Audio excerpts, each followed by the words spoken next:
It's Halloween Vids, and today I will be doing a review of the Spirit Halloween 2021 Harriet Hustle Animatronic. I'll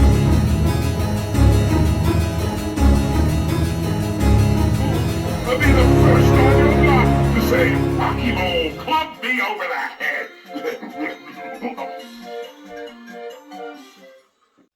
Alrighty, now before I get into the animatronic itself, I'll just briefly discuss the box. It's your average Spirit Halloween modern 2021 box. Has a little bit of saying about her, a little story. If you want to read that, feel free to pause the video. Just say how she can be activated, or like she's adapter and volume control, just more information. Then information about the animation and sound, and then just the front. Head swivels side to side as she swings back and forth. Creepy laughing sound effect. Stands 3 feet and 8 inches tall. I kind of find that funny how it says stands, even though like she doesn't stand. But I digress.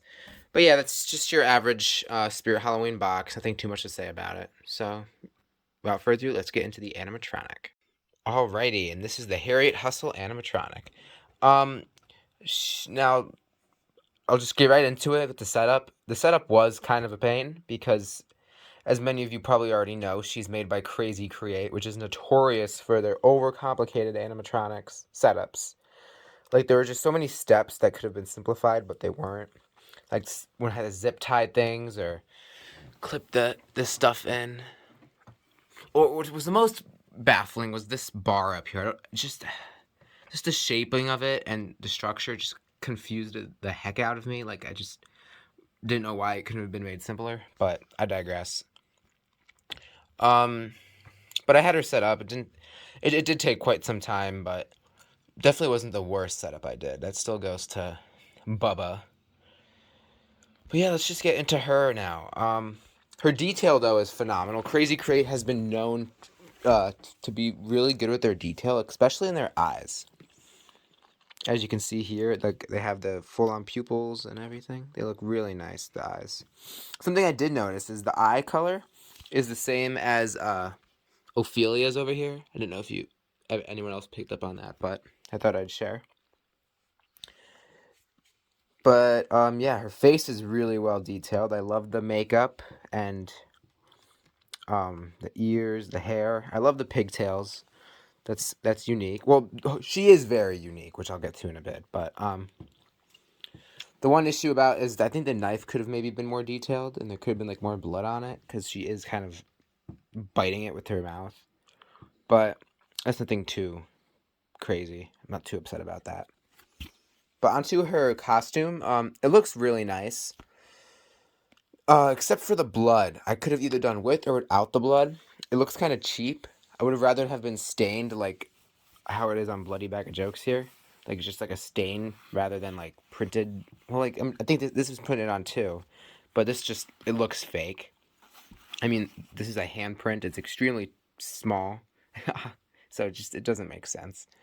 But I love the pom-poms for the buttons. I like how they're multicolored. They're black and red, which is really nice. Like that added detail. And then she has her, I forget what these are called, but her scarf, and then that it appears the same pattern here on her arms, which looks really nice. And then her leggings, which are nice. Nothing too much to say about them. They're just striped black and white, which, I mean, no issues there. And yeah, that's it for her costume. Oh, I forgot the shoes. The shoes, they're just generic shoes. Nothing too much to say about them. They're not too crazy detailed, and they're not too crummy looking either. So good there. But yeah, that's it for the detail.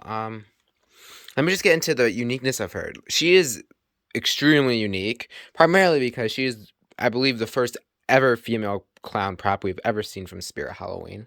So that's really nice. And just her just, she is very unique. Like, we haven't seen anything really like this before. Yeah, we have seen swinging animatronics, but never to such a caliber. Like, we've ever just seen the zombie girl reskin or like a pumpkin nester reskin. So it's really nice to see something new. But yeah, nothing too much to say about her. Now I'll get into the animation, and then we can talk about quality and pricing after that. All right, I think I got her plugged up. There she goes.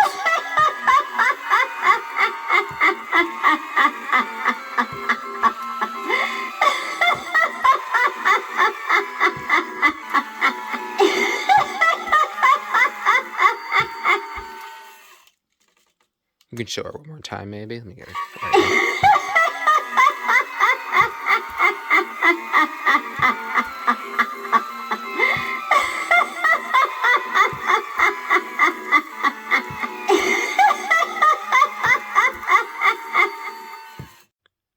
Alrighty, now that is her animation. Now, firstly, I did want to apologize that the swinging looked kind of bad. That's because that's my fault.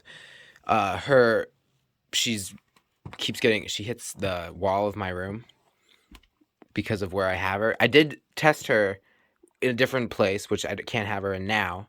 But what I will say is I think she has one of the best swinging that we've ever seen on an animatronic.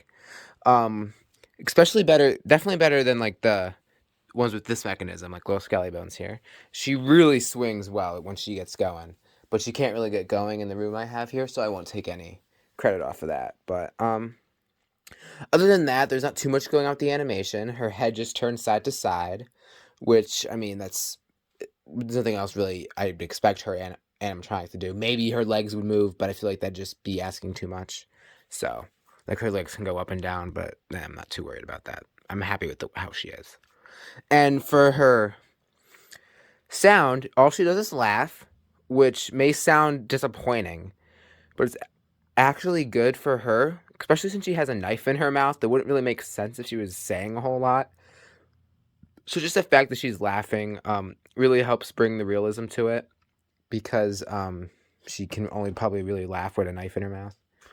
But yeah, I mean, her animation's really great. I love the swinging. I wish I could have shown it better in this video. Apologies again. But her sound also is very loud. You could probably tell by the video. There is a volume control. I forget what setting I have it on. I probably have it on a higher setting. But I'm happy it's really loud, because I always want my animatronics to be louder. But yeah, that's about it for the animation. Now, onto the quality. This is where a lot of people kind of don't like her. Her quality kind of leaves a little bit to be desired. I've seen many instances when the neck animation breaks, like it either stops, it just doesn't work. I've seen many people having that issue.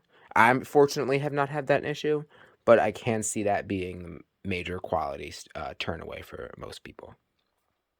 But other than that, I think her quality is really well. I mean, I haven't had her very long, so I can't say if she holds up or not. She's still only a 2021 animatronic, so I can't say how she'd last over time. But I mean, she seems pretty good. I'm not too worried about it. But onto the pricing, I believe she retails for $179.99, which is a little bit steep for her. I feel like it would have been better more towards $150, maybe even less. I know they were charging Little Skelly Bones. His price was eventually up to $150 before he retired, but I remember he was originally like $130 or $140. So I mean, really, I think she should have been around there, but I get it, inflation and whatnot. But her it's under 200, so it's not the most crazy thing, because I feel like all Spirit animatronics nowadays are at least 200. So she's under 200. So if you're on a budget, she might be one to get. But yeah, that's about all I have for her. I'd give her an 8 out of 10. I deducted points for quality and probably quality and pricing a little bit, but more on the quality, just because I've seen a lot of people having issues with the head. And the mechanism is kind of very loud. You probably could have heard it even with the loud audio, that the animation that the neck makes, the motor is very loud. But yeah, that's all I have for the video. I hope you enjoyed. And until next time, I'll see ya. Bye.